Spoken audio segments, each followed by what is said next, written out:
Sabrina, nós queremos saber aí, conhecer um pouquinho, ok? O Facebook já ok? Não, ainda não? Já está ok o Facebook, então sejam bem-vindos vocês. Bom, galera, se quem não ouviu aí Facebook, eu indiquei a indicação do livro, o mini manual de arte e guerrilha urbana do coletivo Aparecidos Políticos, que é uma peça de combate semiótico. E a gente, em tempo de bombas semióticas e guerras híbridas, é necessário também que a gente se fortaleça nesse campo. Eu vou deixar para a Sabrina falar um pouquinho melhor, porque o manual classifica, traz histórico de formas novas de atuação, mas já recomendo. Ela também diz onde encontrar. Ok, a gente avisa que a gente seguiu com o programa porque a questão do som era único, exclusivamente na transmissão do Facebook, mas já está tudo ok. Sejam bem-vindos, companheiros. A gente está recebendo aqui a Sabrina Araújo, que é membro do coletivo Aparecidos Políticos, que é um coletivo de arte ativistas, e nós recebemos já a Sabrina e já fizemos aqui não só o livro que eu indico com a professora Sandra Helena, como também já realizamos a leitura das notícias do dia, mas a gente vai seguindo em frente aqui. E obrigada a vocês que nos acompanharam e avisaram aqui do problema para a gente poder corrigir. Sabrina Araújo, eu queria saber de você, primeiro, que se apresentasse o que é o coletivo Aparecidos Políticos para os nossos ouvintes. Então, mais uma vez, bom dia, né? Agradecer mais uma vez o convite. Bom dia a todos e a todas que estão aí acompanhando, né? Então, o coletivo é um coletivo que surgiu em 2010, né? Logo depois da chegada dos restos mortais do Bergson Gurjão. Nesse momento ele foi acompanhado por um dos nossos membros, né, o Alexandre Mourão. E aí, nesse período, o Alexandre estava fazendo artes visuais, estava cursando artes visuais lá no IFCE. E aí surgiu essa ideia, né, de pensar outros modos de falar sobre esse processo, né? E aí também visibilizar esses desaparecidos, esses invisibilizados, né, durante o processo, assim. Só para os ouvintes, Bergson Gurjão era um dos desaparecidos da guerrilha do Araguaia. Cearense, que o Alexandre participou aqui da cerimônia dos seus restos mortais. Nesse momento de chegada, né, que foi um momento muito simbólico, muito forte, né, sobretudo para a família, sobretudo para os companheiros de movimento, né. E aí começa então a se pensar modos, né, de falar sobre esse processo, né, e falar também sobre os mortos e desaparecidos desse período, né, que são muitos. Se tem uma lista formalizada de 300 e poucos, mas a gente sabe que esse número ele é absurdo, sobretudo quando você vai para o norte do país, por exemplo, que se dizimava, né, vilas inteiras, assim. Então a gente começa a trabalhar, na verdade, nessa primeira formação, ela é constituída por alguns artistas, né? 3 artistas, e aí começa a se trabalhar e pensar modos criativos, né? Bem nessa linha como a Sandra enfatizou, outros modos de falar sobre essa questão, né?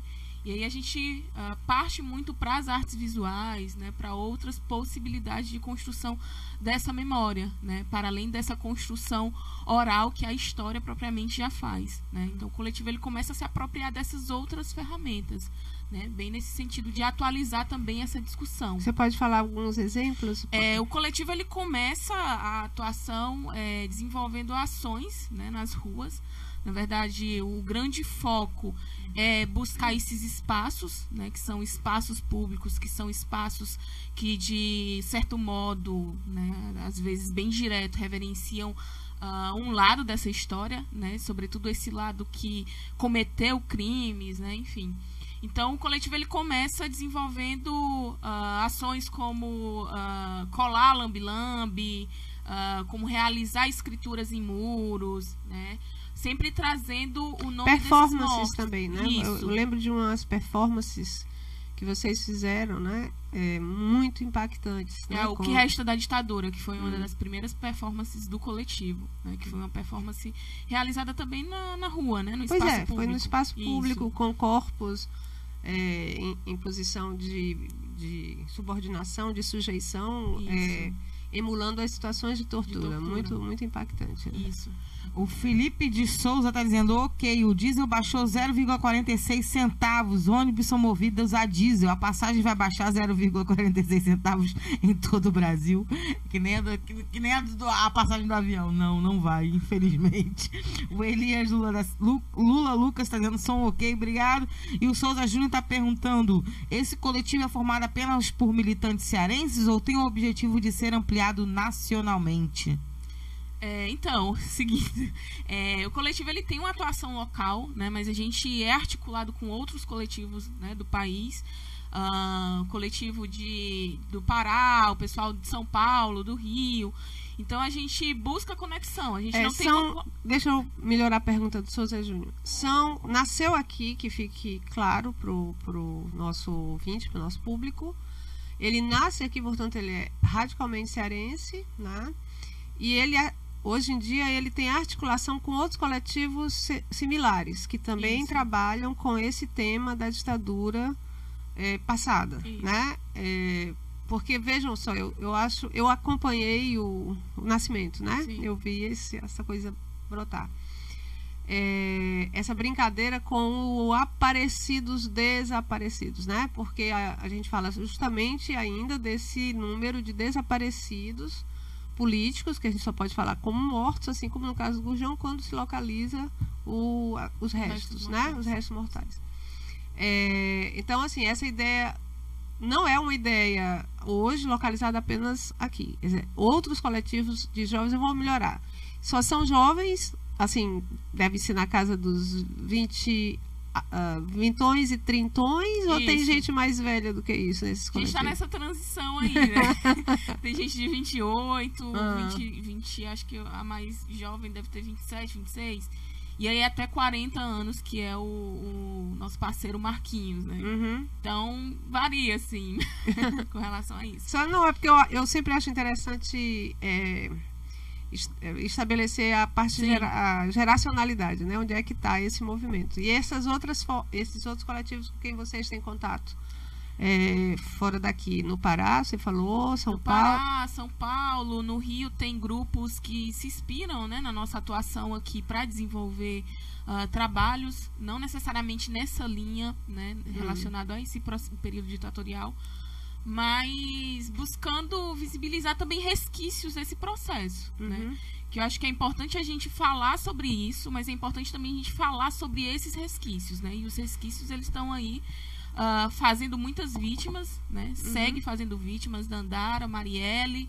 Então a gente tem uma série de pessoas hoje assassinadas também, muito por conta desse pensamento conservador que vem desse período. E temos presos políticos. Também, agora presos políticos. O senhor também está querendo saber como é que entra em contato com o coletivo. Então, porque é também onde as pessoas podem encontrar o manual. Pronto, a gente tem um vasto material produzido, né? E aí tem vídeos, tem textos, dissertações, monografias, o próprio manual, né, o mini manual de arte guerrilha urbana, tem também a cartografia, né, a gente realizou uma cartografia desses pontos em Fortaleza que fazem, né, referência a ditadores, enfim, a pessoas que perpetraram crime, né, de lesa humanidade. Locais onde houve tortura, porque nesse processo, Sabrina, você vai dizer onde encontrar, viu? Tá. Peraí. Nesse processo de vocês, 2010 para cá, vocês estavam no curso do tempo, porque aí aconteceu a Comissão Nacional da Verdade, as comissões estaduais, as comissões estaduais de anistia, a Comissão Nacional de Anistia. Então, nesse sentido, eu acho que vocês foram privilegiados, né? Porque vocês puderam lidar diretamente com as informações que foram surgindo. Então, quando Sabrina fala dessa questão dos pontos, dessa cartografia, e vários rebatismos, né, foram feitos, o que é o rebatismo? Pegar os logradouros públicos, os prédios, as instituições. Nós temos vários aqui, né? A gente tem o Auditório Castelo Branco, né? A reitoria da UFC, mas a gente tem vários outros lugares, como o Centro Social Urbano Presidente Médici, onde eu adolescente... A sede do governo é no mausoléu do Castelo Branco. Onde lá no Centro Social Urbano, que vocês rebatizaram para Edson Luiz, Isso. que eu lembro, né? Então, essa riqueza de informações e de conhecimento sobre esse período foi resultado de uma atuação política dos governos que estiveram, né, aí conosco. E nesse caso a gente tem que fazer a vênia, o governo tucano, né? Sim. Deu início Sim. a esse processo. Enfim, o conhecimento da história, e a gente já teve até o Percursos Urbanos, né, que vocês ciceronearam, né? Muita coisa. Bom, então onde as pessoas podem encontrar essa riqueza de material do Aparecidos? Então, todo o material do coletivo ele está disponível no site, né, www.aparecidospoliticos.com.br. As pessoas também vão encontrar as ações que estão sendo desenvolvidas agora, mais recente, lá no Facebook, né? A gente mantém uma página, vocês podem colocar Coletivo Aparecidos Políticos no Facebook e vocês vão conseguir encontrar, ver a página. Por lá vocês podem enviar também mensagens, a gente procura responder sempre com uma celeridade as mensagens que nos são enviadas. E aí ficar acompanhando o percurso do coletivo muito por lá, né? Porque tudo que a gente tem desenvolvido, a gente percebe que esse espaço, né, o espaço virtual, ele tem também potencializado as nossas ações, né? Então a gente busca também atualizar as pessoas que acompanham o coletivo por lá, né? Okay. A gente vai para o nosso break agora, já está na hora. Mas a gente volta falando sobre o manual, falando sobre o que é arte de ativismo e também tentando entender aí como é que o coletivo está enxergando esse momento da história que nós estamos vivendo, onde tem gente aí achando bonitinho pedir volta da ditadura militar. Inclusive, professor Sanderena, tivemos aí na semana passada, durante o nosso programa, a entrada aí de uma quantidade enorme de defensores da ditadura militar que estavam nos ouvindo. Aquele programa com a Helena? Não, o programa da Helena teve ataque, né, do povo raivoso, mas o programa com os petroleiros é que a gente recebeu no final do programa uma série de pessoas confundindo a defesa da Petrobras com volta da ditadura. Vamos falar sobre isso, mas a gente precisa conversar e falar, e a gente vai fazer isso depois do nosso break. Vai com você, Jonathan Neto. Democracia no ar. É isso para você que está chegando agora, seja bem-vindo, bem-vinda. Você está curtindo, vendo, ouvindo o programa Democracia no Ar, que é um espaço dos movimentos sociais do Ceará. Temos o apoio cultural da AFBNB, Mova-se, Sintaf, Sinfarce, Oxô Advogados Associados e Sindicato dos Bancários. Estamos ao vivo nas emissoras Atitude Popular, na Rádio Classista, Liberdade AM de Boa Viagem, Camponesa FM de Crateús e 25 de Maio FM de Madalena. Logo mais a Canudos FM, também em Boa Viagem, vai reprisar esse programa para você na íntegra. Estamos ao vivo na página Democracia Participativa CE, no Facebook, ainda na página do Daniel Pirro Bezerra, o blog da Dilma e outras tantas páginas que já estão compartilhando o programa Democracia no Ar. A todos, a todas, nosso muito obrigado. Esse programa, Democracia no Ar, é uma realização do movimento Democracia Participativa. Agora conte de 1 a 5 e a gente volta. Pode ir, vá. Atitude Popular. Sua rádio com atitude. 5. É com ela a segunda parte do programa Democracia no Ar. Marina Valente. Tá arengando hoje tu, né? Tá certo. Gostei do arengando. O programa hoje recebe a Sabrina Araújo, que é um membro integrante do Grupo Aparecidos Políticos, que é um coletivo de arte ativistas, e a gente segue com os comentários da professora Sandra Helena. Sabrina, o manual, como é que ele surgiu, né? Porque essa busca da inspiração no Marighella, e fale um pouquinho pra gente o que é a pessoa que pega para ler tem aqui acesso, né? Eu sei que tem uma série de coisas que inclusive está sendo muito praticada pela juventude hoje, nos atos, né? A questão do scratch, a questão, né, de rebatizar ruas, mas eu queria que você falasse um pouquinho para os nossos ouvintes. Então, o mini manual, ele é resultado de um processo de um dos membros, né, do Alexandre Mourão. Muito dessa escrita dele para a monografia lá no IFCE. Eu participei da banca, quero só dizer, moça. Dentro do curso de artes visuais. Então, a ideia foi meio que atualizar, mas também se inspirar nessa escrita do Marighella, né? Que foi uma escrita muito importante para o período, né? 69. Então, a gente buscou atualizar isso, né? Trazendo ações mais contextualizadas. Mais contemporâneas, né? Bom, depois eu falo. Mas continue. Pensando mais nessa expressão, né, atual, né? Então, utilização do próprio extenso e coisas também que já eram aplicadas nesse momento anterior, né? Mas a ideia é pensar caminhos, né, de fazer resistência, né, a esse pensamento conservador, né?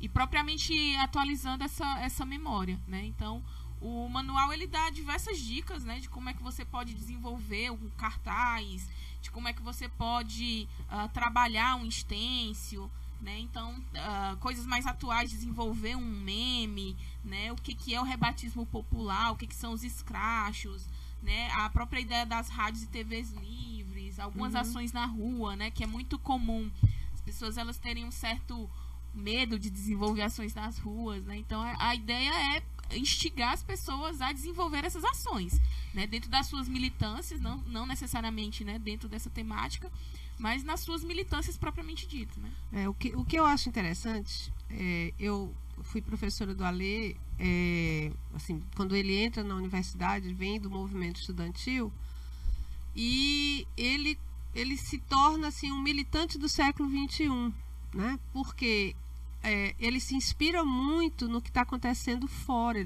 do Brasil, né? Ele chegou, inclusive, aí a Chiapas, né? E ele é bem típico daquela juventude ali do início do século, da primeira década do século XXI, né? De Seattle, Gênova, e o livrinho, né? Sobretudo no trabalho de monografia, né? Mostra claramente como ele está antenado com esses sinais novos. Então, o que tem de muito interessante, e aí eu acho que é por isso que eu gosto tanto dessa pegada, é que o coletivo olha para trás, né? Você tem muitos movimentos de juventude, então eu acho muito interessante, Sabrina, que o coletivo Aparecidos Políticos dialogue mais com essas novas juventudes, Levante, MTST, juventude, tá entendendo? Assim, rua... Quer dizer, porque vocês têm um olhar para trás, um olhar científico para trás, né?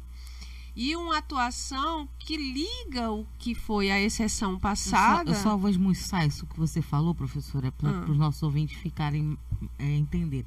Você faz uma referência a esse olhar para trás em relação ao que eles denunciam, ao que eles colocam, isso, que ou também a inspiração da forma deles de fazer arte? São as duas coisas, né?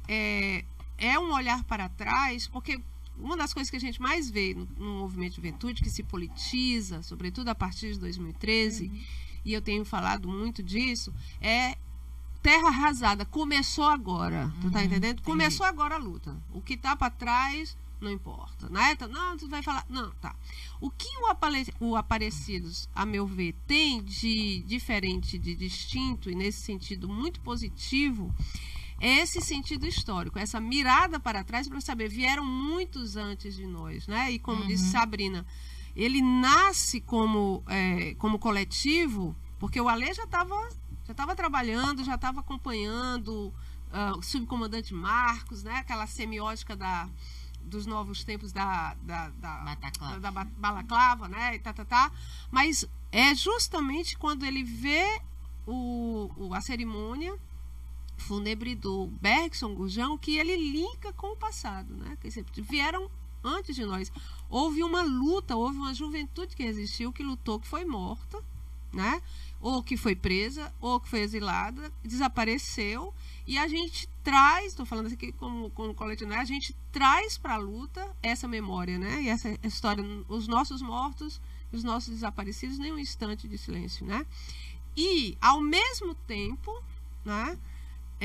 Se torna contemporâneo porque utiliza as formas de luta que a nova juventude mundial, isso, olha, 2013 foi que a coisa surgiu aqui, né? Que a nova juventude global, melhor dizendo, a palavra mais correta, me parece, a resistência global da juventude nas suas várias manifestações. Então, esse diálogo, esse arte-ativismo, que o que está aqui são dicas inspiradas no que o Marighella fez, e o Marighella era, né? outras ações que já estão mais ou menos catalogadas e outras por surgir, e outras por fazer, por inventar. Então, assim, eu acho que o diálogo de vocês com essa juventude, que vocês não são bem um coletivo de massa, né? Quer dizer, um coletivo mais restrito, mais focado, operacional, inclusive, digamos, acadêmico operacional, porque tem pesquisas, tem teses, mas vocês têm muito a fornecer e também a receber, né? Então, eu teço minhas loas imensas ao preciso. Eu acho que ele deve dar um readornamento aí, um reloaded, né? Cair mais de boca, assim, nesse momento que a gente está vivendo. Né? Sabrina, queria que você comentasse isso que a professora falou, mas também queria que fazer já uma pergunta. O que seria essa questão do arte-ativismo, né? E você falasse um pouco isso, sobre essa influência que vocês estão tendo em alguns movimentos mesmo. Quer dizer, essa forma de agir, né? Que a gente está vendo que, principalmente, acho que o Levante tem uma pegada muito forte disso, né? Mas tem vários, tem coletivos negros, negras, indígenas, muita coisa solta, né? Enfim, essa coisa que está aparecendo, que está transparecendo muito nesses novos movimentos, podemos chamar assim, de novos. Eu acho que se esclarecer um pouco, inclusive para a galera jovem que está nos ouvindo, a arte, né? O arte-ativismo, né? Então ficaria bacana. É uma coisa importante que tu citaste, Sandra, que é bem isso, assim, não dá para pensar a memória, não dá para pensar no nosso contexto atual sem olhar para trás, né? Porque é tudo muito ligado, é tudo muito conectado. Então é perder muito, assim, olhar para frente. Não tem futuro se não olhar para o passado. Não existe, né? Não é possível pensar assim, né? Então, o coletivo tem essa pegada contemporânea, né, muito olhando de fato para o passado, né, para o que aconteceu, assim. E são referências, né, são referências que não dá para perder de vista, né, não só no campo, e aí não só citando Marighella, mas citando muitas outras, né, influências que vão contribuir com, por exemplo, essa publicação nossa, né, que a gente lida muito com o arte-ativismo, né? Pronto, vamos esclarecer isso o conceito de arte ativista, que é um conceito que ganhou força, sobretudo a partir de 2013, né? Que foi quando a gente teve toda aquela efervescência, né? No campo político, e aí diversos coletivos começaram a pensar, na verdade isso já é algo bem antigo, né? Não é recente, esse conceito, essa ideia de trazer a arte como possibilidade de intervenção outra, né? Como possibilidade de exercer uma militância, né? Uma militância política, né? Uma militância mais efetiva. Exatamente. Né? Que deixe um registro, que deixe uma imagem, algo que as pessoas possam pensar, né? E a própria ideia de atualizar a história, né? O arte-ativismo, ele vem também nessa pegada de como é que a gente pode falar sobre esses movimentos, sobre tudo que vem acontecendo por meio da arte, né? Então, a gente tem as artes visuais, tem o próprio cinema, né? Que são artes engajadas, né? A gente também costuma dizer que é uma arte engajada. Né? Eu vou dar um exemplo de arte-ativismo como bomba semiótica. Foi o desfile da Paraíso do Tuiuti esse ano. Né? Foi uma demonstração de genialidade, né? Semiótica, assim, uma coisa daquele tipo. Quer dizer, para quem não consegue entender, tipo, achar que tem uma coisa muito formalizada, não tem. E eu vi agora, lembrando disso, né? Uma aluna me mandou, oh meu Deus, eu esqueci o nome da quadrilha. Girassol do Sertão. Isso. É de Russas? Nova Russa, se não me engano. Algo perto de Nova Russa. Isso. Gente, tem o vídeo deles no YouTube. É emocionante, né? Quando a gente percebe, procurem lá no YouTube, quadrilha Girassol do Sertão, que faz uma espécie de desenho do que foi a ditadura militar, né? Do processo de ditadura militar, impressionante, né? Quer dizer, e essas coisas, elas estão espalhadas, não tem assim, não tem um curso para fazer isso, né? Quer dizer, um formato específico. Tem uma ideia. E de alguma forma trazem uma suavidade, podemos assim, no diálogo com as pessoas. Isso. Às vezes, quando a gente fala, vamos falar de política, as pessoas... Exato. Política. Mas quando você traz o arte-ativismo, você faz com uma sensibilidade que abre um diálogo com um grupo maior de pessoas. Eu vou até aqui fazer uma provocação, e talvez depois a gente faça um programa específico sobre isso, porque se fala de 2013... 2013 utilizou muito isso e com muita eficácia. Eu toda vez que eu penso naquele boneco, no pichuleco, eles foram efetivos, eles conseguiram. Sim. A ideia colocada naquele boneco, ela plasmou, virou brinquedo de criança, né? Aquela coisa. Então, assim, a gente tem uma demonstração, claro, porque a gente pensa sempre que isso é só de um campo. Não, isso pode ser utilizado como foi. Por isso que A o própria desfile. dança, né? Por do isso que o movimento. desfile da Paraíso do Tuiuti foi tão genial. Por quê? Porque ele tentou quebrar o núcleo daquela força das pessoas na rua de camisa amarela, criando o manifestoche. Isso. Né? Então, isso é uma guerra semiótica, né? Uma guerra. Então, tem um livro de um americano, acho que merece um programa só para ele, chamado Da Ditadura à Democracia, um livro do Janet Sharp, em que ele lista uma quantidade enorme de ações para derrubar ditaduras. Quando você vê o livro, você diz, bom, gente, isso aqui foi usado em todos esses lugares onde houve esses grandes levantes, né, mundiais, em todos os Primavera Árabe. Quando a gente, 2013, né, quando a gente vive essa coisa de povo na rua, as ruas. Então, isso foi utilizado justamente para demolir, no caso brasileiro, não foi para tirar uma ditadura e colocar uma democracia no lugar, foi exatamente o oposto. Sim. Foi para demolir a democracia, né? E viver o que a gente está vivendo. Uma exceção a galope com uma galera que pede a intervenção militar sabendo exatamente o que está fazendo e galvanizando uma insatisfação vinda da própria precarização que o golpe trouxe. Né? Quer dizer, é um aprofundamento disso e uma confusão total com crise de representação política que as pessoas estão querendo. É uma disputa enorme que, se as esquerdas não têm condições, disposição para entrar dentro, né, cair dentro dessa disputa, a gente perde o campo simbólico. Embora eu não acredite, digo isso. Inclusive ontem o jornal O Povo trouxe assim como fiquem tranquilos que não vai ter golpe militar. Por quê que não vai ter golpe militar? Porque o exército, as forças armadas não querem. Por quê? Eu digo, né, o que não estava dito em nenhum lugar, porque não é necessário golpe militar, né? O que teria que ser feito já foi, tá? Bom, Sabrina, eu queria saber de você a visão que vocês têm dessa parcela da população, inclusive dentre delas muitas pessoas que são jovens, né, defendendo uma ideia de volta da ditadura militar, aliás, enfim, defendendo um modelo, inclusive, que polda muito a juventude e as formas de expressão, né? E deixa eu fazer uma pergunta, Sabrina, como você entrou nisso? Qual é a sua área de atuação? Na verdade, você se apresenta como a Sabrina do coletivo, né? Onde você trabalha, estuda, e como você entrou nesse... Eu acho tão bonito ver a história, como é que a pessoa foi tragada, né? Então, pelo lado bom da força. Eu entrei no coletivo em 2013, eu vim acompanhando desde 2011, 2012. Mas você é alguém que se politizou em 2013, naquele movimento? Não, antes. Antes.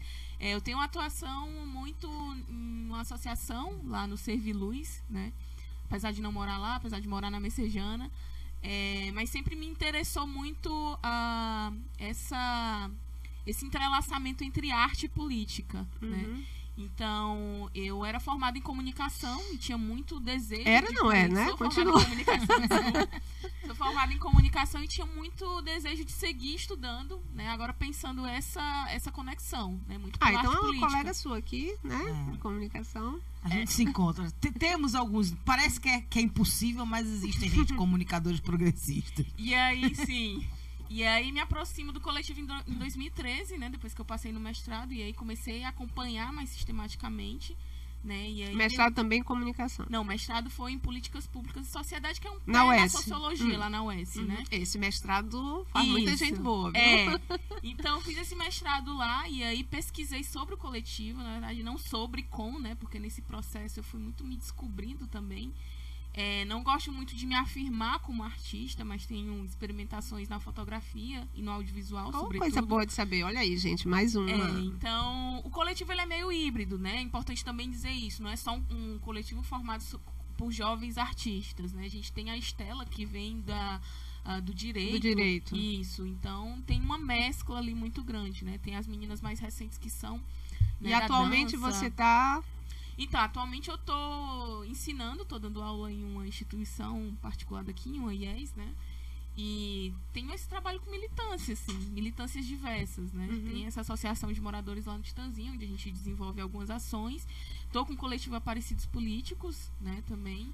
Uma militante, jovem militante, como nós necessitamos todos. Então tem algumas atuações... E com uma característica bem dessa juventude, né? Que é a participação em mais de uma área, né? Isso. O querer participar de tudo, conviver com tudo. Eu acho tão bom na segunda-feira de manhã, gente, me alimentar disso. Vocês não têm ideia como é necessário para uma senhora de meia idade. Muito necessário. Mas conta, assim, hoje eu dou menos, mas sigo atuando, assim, né? E a gente... Com o coletivo, a gente, né, voltou. Pronto, Sabrina, então deixa a gente ouvir de você. Aí agora eu vou me calar mesmo para ouvir, porque eu estou precisando ouvir. Como é que você, dentro desse seu processo de atuação, pegando aqui a pergunta da Marina, você deve, como professora de IES, que você falou, IES, Instituição de Ensino Superior, então é minha colega também, né? Sou professora de IES. Como é que você vê, como é que você está analisando essa onda, né, que se torna cada vez mais notória, menos minoritária, pública, de volta à ditadura militar, né? Quer dizer, como é que você vê isso? Assim, é um cenário assustador, né? A gente inclusive conversa... A que você atribui isso? A gente conversa muito entre os membros do coletivo, é simplesmente assustador, porque fazendo uma certa comparação, até pouco tempo atrás, eram poucas as pessoas que se manifestavam, né, diante do que a gente vê hoje. E o que mais nos preocupa é ver que tem uma parcela muito jovem se manifestando nesse sentido, assim, né? Ver cada vez mais esse discurso, né, ganhar força é simplesmente assustador, assim. A gente... Mas assim, ok, mas como você explica, na sua visão particular, com seus conhecimentos né, teóricos e com a sua prática de militante, a que você atribui? Como você explica isso? Quer dizer, porque você dá aula você tanto conhece a juventude da classe C, D, Sim. como você, numa instituição de ensino superior privada, conhece a juventude de classe média, né? Você acredita que essa grita, né,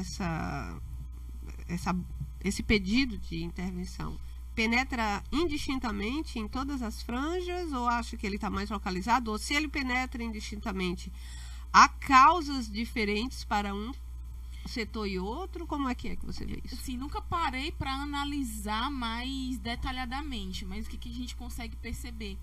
Tem uma parcela que só reproduz, né, esse discurso, enfim... Essa parcela que só reproduz, você vê mais entre a classe média ou entre as classes populares? Olha, entre os dois. Né? É muito notório ver classe média reproduzindo, mas é muito notório ver classe C, D também reproduzindo isso, né? Como modo mesmo de reprodução, assim. São pessoas que não conhecem esse processo histórico, né? Na maioria das vezes.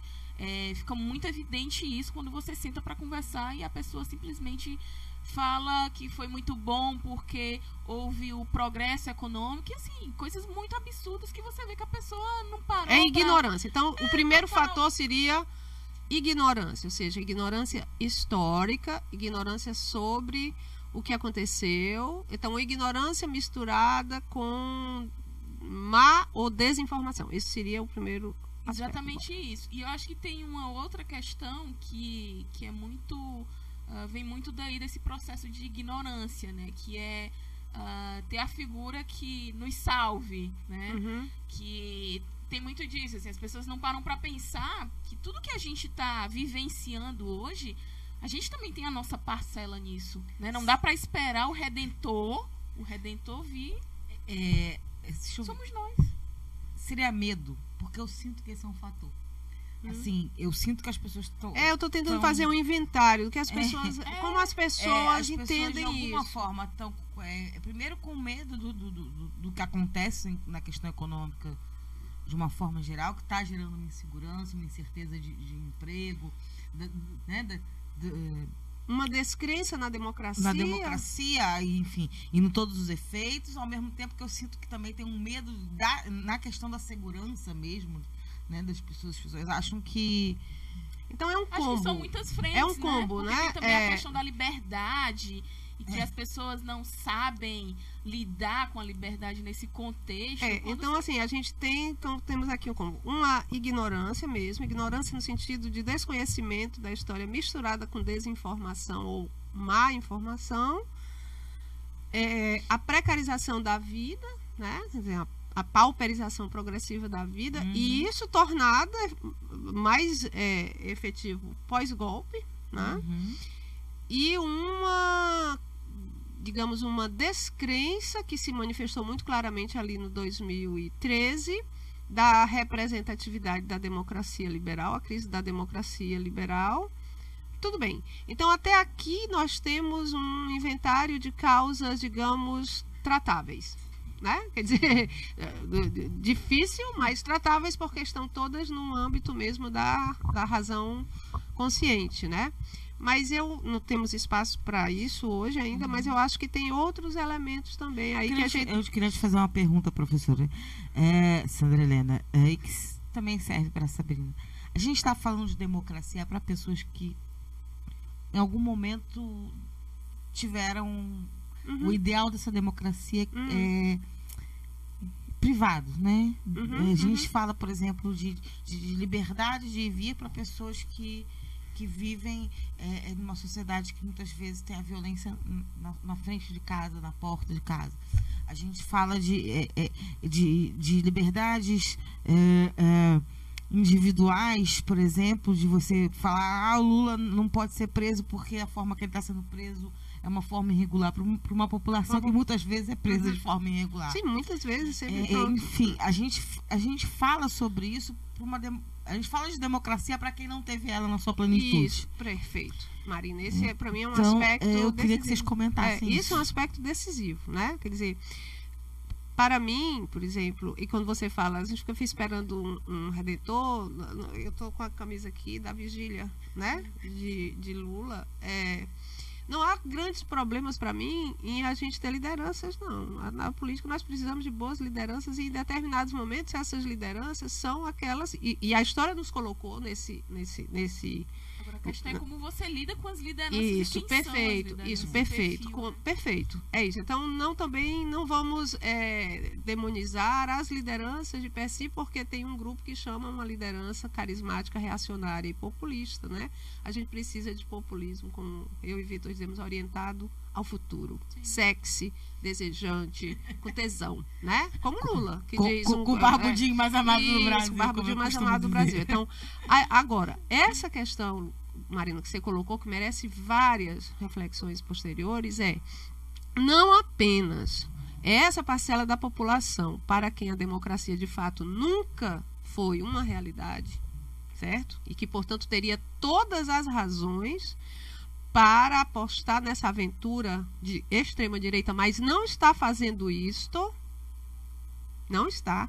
Quem breca a subida da candidatura daquele senhor da extrema-direita são os setores mais precarizados do país. E onde por isso que eu digo que é preciso refletir outros aspectos, onde é que essa candidatura de extrema-direita brasileira reacionária cresce? Nos setores que foram beneficiados pelos precários avanços da democracia liberal brasileira. Portanto, não é aquilo que Cristo disse na cruz, Pai, perdoai-os, que eles não sabem o que fazem. Por isso que eu digo, o que é tratável está no campo do racionalismo. E isso não está no campo do racionalismo. É só olhar as pesquisas que mostram onde é que a candidatura de extrema-direita brasileira tem mais penetração. Não é nos setores mais precarizados da população, porque esses estão com Lula. Certo? Então, me parece então que é a própria ideia de democracia que não foi vivida no campo simbólico pelos setores que dela se beneficiaram. É justamente essa parcela, essa elite do atraso, como chama o Gessé Souza, né, que utiliza os símbolos, os códigos da democracia de modo absolutamente particular, inclusive o Estado de Direito. Acho que o principal dele é liberdade de expressão. Que eles adoram. De modo particular, inclusive a própria ideia do Estado de Direito, que é o famoso aos amigos tudo, aos inimigos a lei, que é o que nós estamos vendo agora. Então, realmente fica muito difícil você fazer uma defesa da democracia nesse espaço, né? Nesse espaço de disputa. Mas antes, eu estou vendo aqui que a gente vai terminar, eu tenho medo de a gente esquecer, Marina, que foi o que me deu a ideia de sugerir o convite para o Aparecidos, o ato que vocês fizeram na quarta-feira passada, assim, super antenados com o momento, assim, logo pós-greve dos caminhoneiros, quando a ideia da intervenção militar deixou de ser uma ideia de gueto e passou a ser uma ideia espalhada na comunicação nacional. Você falar um pouquinho desse ato na quarta-feira e do próximo ato que vocês... Pronto, eu tenho até uma posição com relação a isso. Eu acho que faz tempo que o pedido ele deixou de ser uma ideia de gueto e começou a tomar... o que aconteceu? Ficou mais evidente agora com essa greve, né? E com a mídia tradicional toda em cima. Vamos combinar que eles foram bem oportunistas. Isso. Né? Mas se a gente vai para a rede, né? Para esse espaço de disputa constante, a gente vê que a galera não tem mais nenhuma vergonha de escrachar que é a favor e enfim... Então o nosso ato escrachar não, eles inclusive ameaçam a pessoa da ditadura, defensor de ditadura militar, então, eles chegam a fazer falas contrárias a gente, nos nossos perfis pessoais, nos nossos programas de rádio, em tons, muitas vezes, ameaçadores. Que foi algo que a gente nunca vivenciou até agora. Assim, a gente já recebeu algumas críticas, mas agora eles vão diretamente nas postagens e nos enfrentam, nos xingam, né? Assim, o nosso espaço, e isso a gente deixou claro, que as posições contrárias, elas venham, mas aí aceitar difamação, ameaça é uma coisa absurda, assim. E a ideia é exatamente isso. Se eles estão nas ruas pedindo retorno, a gente vai engrossar o discurso de não intervenção e colocar isso, por que a gente não quer intervenção. Ok. Então, o ato de quarta-feira passada foi exatamente essa ideia. Foi ali na pracinha do 23. Isso. Informações, você é comunicador. Informações para o nosso... O ato, ele aconteceu na Praça do 23BC, porque foi um espaço que, inclusive, a gente já tinha realizado uma ação de rebatismo, realizava-se ali a Feira da Memória, né? Então, é um espaço que a gente já tem já desenvolveu ações ali. E a gente começou a perceber que o espaço ele também é usado, né, para o pedido da intervenção. Então vamos ocupar. Né? Então vamos voltar para o espaço onde um dia a gente esteve, né? E vamos voltar a ocupar. E aí muitas pessoas nos criticaram exatamente por isso. Mas não é um enfrentamento direto. Não é uma provocação. Não é uma provocação. Gente, o espaço ele tá para isso, né? Ele tá para as manifestações. Nós não vivemos numa democracia. Exatamente. E muita gente, inclusive da esquerda, companheiros nossos, manifestaram isso, né? Gente, isso é uma afronta. Mas é o espaço. O espaço Depois é o de tudo espaço... que a gente adora essa esquerda que diz isso é uma afronta. O espaço é o espaço do dissenso. Eu amo. A gente pensa muito sobre isso. A direita deve adorar. Olha, eles estão bem preocupados com as afrontas. O espaço, ele é o espaço do dissenso, né? Não dá pra construir só nos espaços que são nossos. Tipo, tá aqui pra vocês. Vamos lá pra Gentilândia, deixa lá que já é deles, né? Não, a gente vai pro Aí daqui a pouco eles vão lá, dão uma sua, bota a gente pra correr. Nem se preocupem se afronta ou não. República de Curitiba, a gente também tem a República da Gentilândia. Exatamente. Tudo no Ceará acontece enquanto a vai haver outro. Então, a gente realizou esse ato, né, na quarta-feira. Foi um ato que mobilizou, assim, as pessoas. E a gente movimentou com sarau, né? Teve declamação de poesias, enfim. E aí a ideia é que a gente consiga seguir, né, nessa ideia de espalhar essa ação. E aí pintar muro, e aí colar lambi-lambi, fazer isso não só nessa região ali do Benfica, mas ir para as periferias, ir para outros lugares da cidade. Né, mas tem uma data para um próximo encontro? Então, quarta-feira a gente vai se reunir na Praça da Gentilândia, né? A gente vai para a Praça da Gentilândia, e aí a ideia é pensar em ações e já desenvolver algumas coisas por lá. O encontro ele está marcado para as 19 horas. Né? A gente já tem confirmado a participação do Baticum, né, que é um sarau livre e itinerante. Tem outros meninos que também declamam poesia, que são mais ligados ao rap, que também vão chegar, né, pra gente pensar e desenvolver também algumas ações nesses espaços. E a ideia é que cada um leve para os seus lugares. Muito bom, Sabrina. A Elizabeth Cristina Oliveira, comentando já, ainda durante a sua fala, professora Sandra Helena Risos, eles sabem o que fazem. E o Márcio Ralph falando, esse ponto, falar de democracia para quem em muitos momentos não soube o que é democracia. Uma prisão ilegal para muitos que já foram presos ilegalmente. Devemos saber usar essa questão a nosso favor. Isso, da mesma forma que, por conta dessa crise democrática, muitos não se reconhecem nesse processo, podemos buscar trazer essa representatividade, já que a prisão de Lula representa de forma objetiva o fim do Estado democrático de direito. Essa foi a fala aqui. Grande Márcio do Levante. Enfim, o programa já chegou. Muito bom esse programa no hoje. Final. Pra mim, o futuro é mulher, gente. As meninas vão. As meninas e o poder, a gente chega lá. Já chegamos. O mundo macho chegou ao fim. Quero só avisar, inclusive, a esses pobres moços. Presidente, porque ela era mulher. Isso, então, a esses pobres moços aí que defendem a volta. Resistir. Mas vamos lá. Já era, galera. Agradecer a presença da Sabrina Araújo, que é do grupo Aparecidos Políticos. Muito obrigada pela sua participação. Suas considerações finais, por favor. Queria agradecer, é sempre muito rico e sempre muito necessário a gente falar sobre isso, né? Sobretudo nesse momento agora. E aí eu queria também convidar, né, quem quiser chegar, discutir, aprofundar, pensar ações para a gente desenvolver na cidade, independente do lugar. Chegar na quarta-feira lá na Gentilândia, a partir das 7 horas a gente vai estar reunido lá. E contamos com a presença, né, de quem puder somar para a gente enfrentar e resistir. Vou compartilhar nas minhas redes. Então, a gente finaliza aqui com as considerações finais da nossa comentarista, professora Sandra Helena. O convite para chegar e somar com os meninos e as meninas do Aparecidos e desses outros coletivos que se reunirão na quarta-feira e de procurar as redes e para galvanizar essas ações, essas intervenções, né, de combate e de enfrentamento a essa onda conservadora. Então vamos para as ruas, vamos voltar às ruas, disputando as ruas, palma a palma. É isso. Muito obrigada a você que esteve aí acompanhando a gente através do nosso Facebook, a página do Democracia Participativa CE, curtindo, compartilhando e comentando. Afinal de contas, vocês também são comentaristas desse programa. Não deixem de acessar o nosso canal do YouTube, a TV Atitude Popular, onde todos os nossos programas, inclusive a playlist de cada um dos nossos comentaristas, está lá disponível. Isso ajuda a gente a conseguir patrocinar um pouquinho mais esse programa. Então, curtam lá também, compartilham e se inscrevam no canal do YouTube. E obrigada a vocês que estiveram nos acompanhando através das nossas rádios parceiras. Elas que têm esse importante trabalho de levar cada vez mais longe a voz dos movimentos sociais. Uma boa segunda-feira para vocês. A gente se encontra amanhã nesse mesmo bate-horário, nesse mesmo bate-canal. É com você, Jonathan Neto. Democracia no ar.